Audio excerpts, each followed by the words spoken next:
안녕하세요. 회생의 김웅 변호사입니다. 지난 영상에서 단기 연체는 신용 점수만 하락시키고 장기 연체는 신용 점수는 물론이고 대출과 카드도 정지시킨다고 말씀드렸습니다. 오늘은 추락한 신용 점수는 언제 회복되는지, 이 대출과 카드 사용은 언제부터 가능한지 말씀드리겠습니다. 먼저 단기 연체입니다. 이 단기 연체가 한 건 발생했다가 해제되면 즉 90일 이내에 상환하면 상환일부터 최대 3년까지 신용점수에 반영됩니다. 한번 자세히 살펴보겠습니다. 먼저 단기연체 발생일로부터 과거 5년간 장기연체 사실이 있는지 확인해 봅니다. 있으면 이 단기연체 정보는 해제 후에도 3년간 신용점수에 반영됩니다. 과거 5년간 장기연체 사실이 없으면 그럼 과거 3년간 단기연체 사실이 있는지 봅니다. 있으면 이 역시 해제 후에도 3년간 신용점수에 반영됩니다.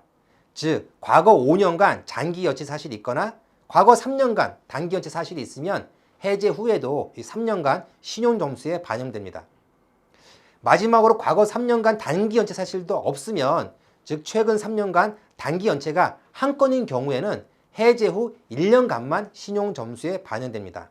다음은 장기연체를 살펴보겠습니다. 이 장기연체는 대출금을 상환하지 않으면 한국신용정보원에 연체 사실이 등록된 날부터 8년까지 모든 금융기관이 알 수 있습니다. 구체적으로 말씀을 드리면 연체 기간이 3개월이 지나면 한국신용정보원에 연체 정보가 등록되고 상환하지 않으면 7년이 지나야 연체 정보는 해제됩니다. 그리고 해제 후에도 1년간 보존되어 모든 금융기관이 알 수 있습니다. 그래서 장기연체는 상환하지 않으면 총 8년까지 모든 금융기관에게 공유가 됩니다. 그러나 이 채무자가 개인회생을 신청하면 변제계획안 인가 결정을 받았을 때 연체정보는 해제되고 연체정보 대신에 변제계획 인가를 받았다는 공공정보가 등록됩니다.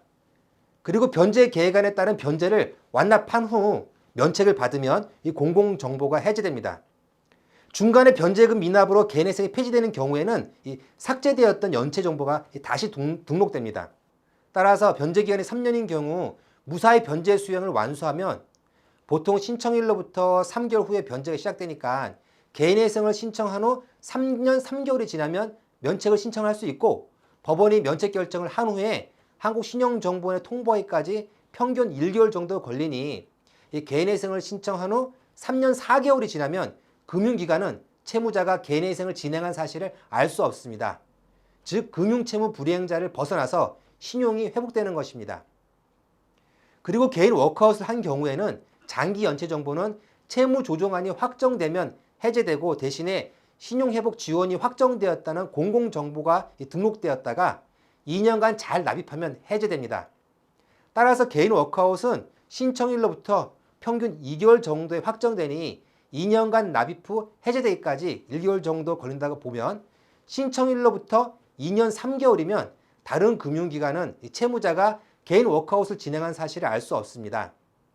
이 개인회생과 개인 워크아웃의 신용회복 기간을 비교하면 개인 워크아웃이 약 1년 정도 더 빠릅니다.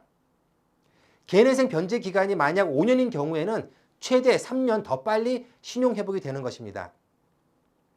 이 개인 파산을 신청한 경우에는 면책 결정을 받으면 연체 정보는 해제되어 1년간 보존되지만 파산 면책을 받았다는 공공정보는 파산 면책 결정일로부터 5년이 지나야 해제됩니다. 따라서 파산의 경우에는 보통 신청 후 최소 6개월은 지나야 면책이 되고 5년 6개월은 지나야 금융기관들이 채무자가 파산 면책을 받았다는 사실을 알 수 없습니다.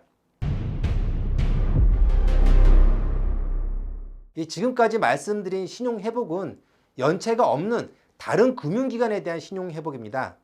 연체를 한 금융기관은 마지막 거래일로부터 5년 동안 더 연체 정보를 삭제하지 않고 가지고 있을 수 있습니다.